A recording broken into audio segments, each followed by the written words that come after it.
Hello.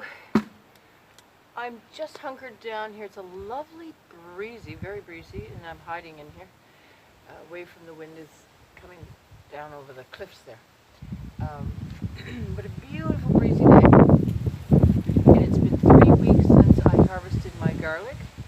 They have cured nicely, nice and dry. And so it's time I get cracking on getting them out of the way. I harvested, I'll show you a clip, I harvested the last of my onions. It was the stir-on I had left. And they need a space for me to hang them because all my other onions are still in there, which I will try to figure out how to tie those up a braid a little later. I'm not sure what I'm going to do with them. I have quite a few this year. But I'm going to bring you closer. I've shown before what I do with my garlic, but I've had some people question and say, how do you store them? So I'm just going to go through a bit of the storage. I know that they've cured well because as I go through, maybe I'll be able to show you some. You look for mold, because when you're drying, sometimes mold will be in little, be able to grow in some susceptible areas that you put a tie around or whatnot.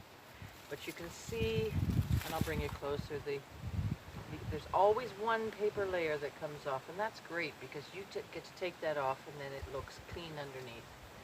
Because of course after you harvest these, you leave it all intact, roots, whatnot, and let them do their own thing with curing, and they'll tell you what comes off to store. And where I'm going with this is to get the garlic prepared so that I can tie them. I bunch them. This is hardneck, so I cannot braid them, which is lovely. But I like to, in bunches of 10, tie them. I'll show you that also. I have another video about that also. You don't have to do any of this.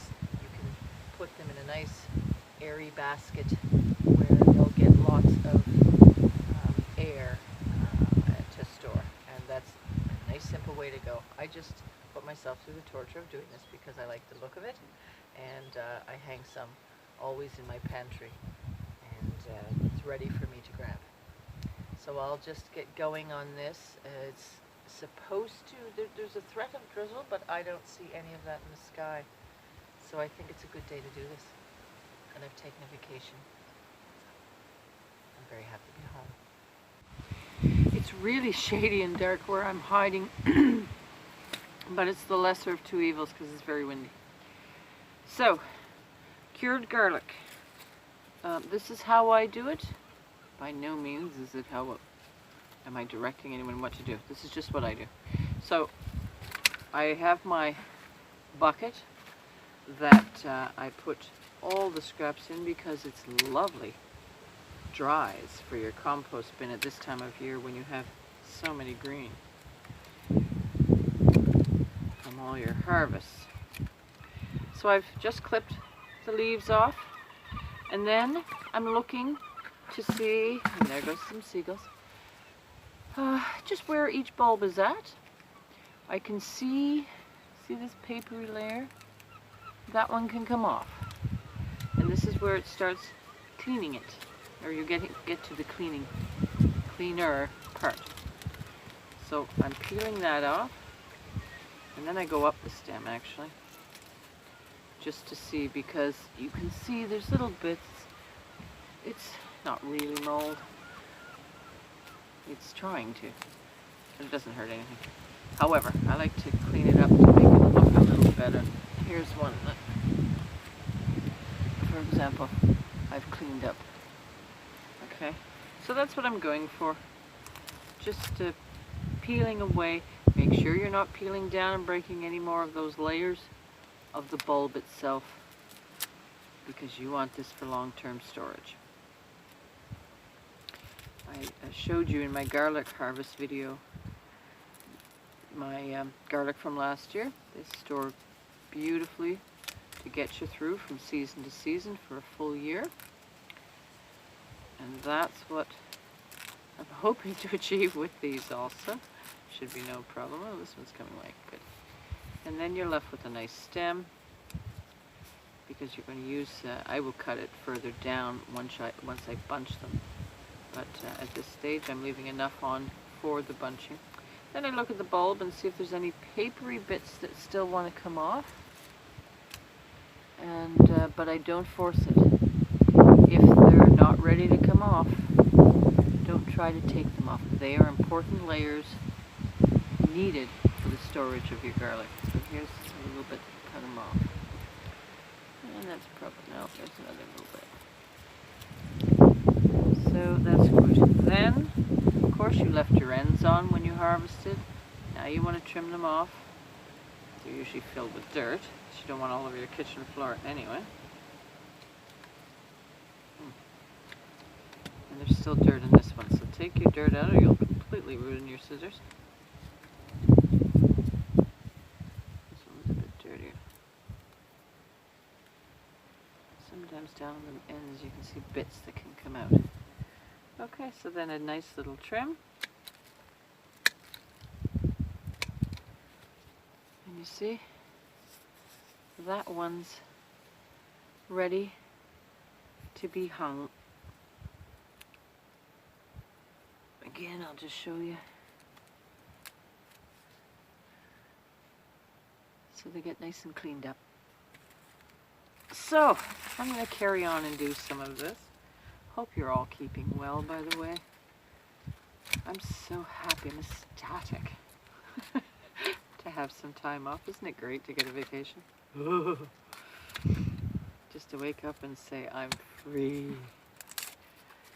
So, I'm very pleased. Bruce is today, it's a little windy for him to be out there, but he's also taken his vacation. So he's out working on the skirt to the veranda, which still needs to be done. Very happy we have a veranda to sit on now. It just gives you more living space, you know. So I'm very pleased with that.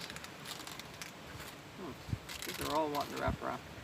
If they're wrapping around, remember, put your hand near the end because you don't want it to go any further. Don't go near that bulb. Now this one's just coming away. Look how nicely clean it is. Ooh. And here I see a little bit. I want to make sure, is it just dirt or is there mold trying to get in there? I don't know if you can see there. And it could be either or. I'm not sure. So I am going to peel one more layer on that and let it continue to dry. That went right in my face. That looks good. So August has been surprisingly warm for Newfoundland. I think all of us are getting just year after year unique.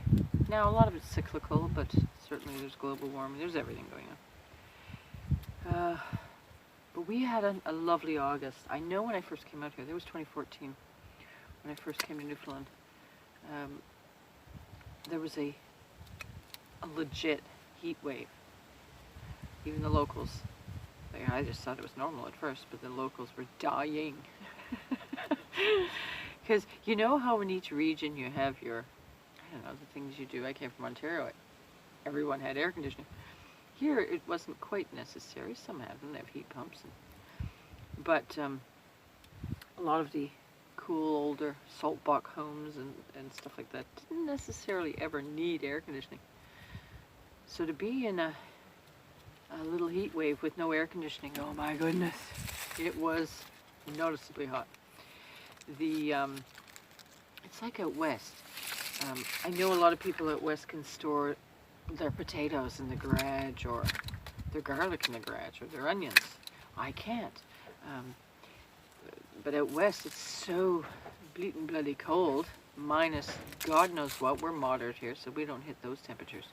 That they all have heated garages or their car won't start. And that's, you know, wonderful because they can certainly store in the garage as well.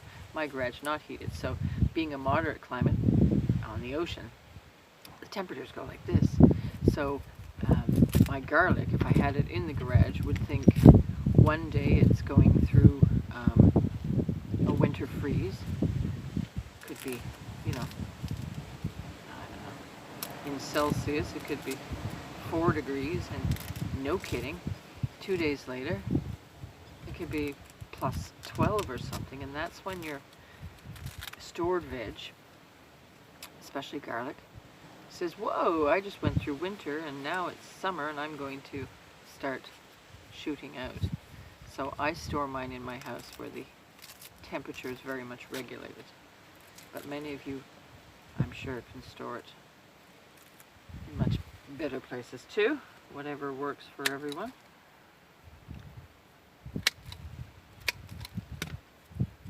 I'm also, just as I take breaks from this, I'm pulling some things from the garden. It's looking a little messy. I just did a week of night shift, which was unique for me, and never got in the garden all week, so there's a lot to do. And some high winds, there's kind of knocking some plants around as they do. So I'm just going to carry on with a few more of these, and well, a lot more of these, and I'll get back to you as I progress.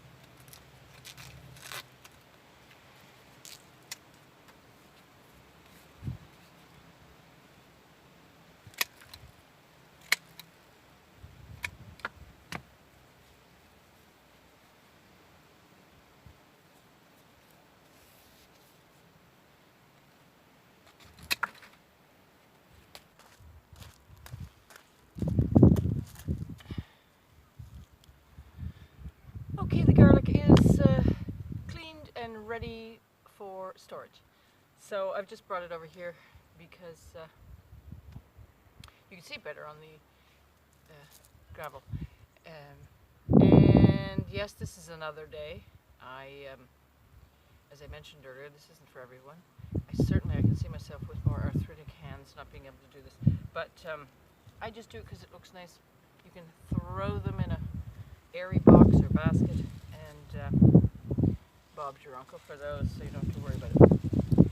However, I've got 10 bunches of 10, and I've shown you before how I do it, but I simply I tie it in 2 places after I've bunched 10 together.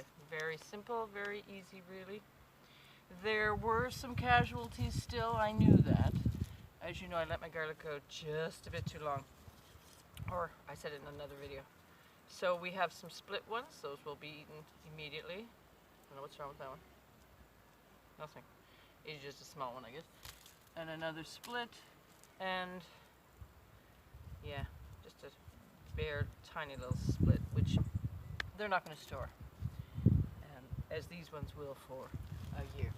And then I selected some of my, not necessarily the largest, but certainly good size ones, and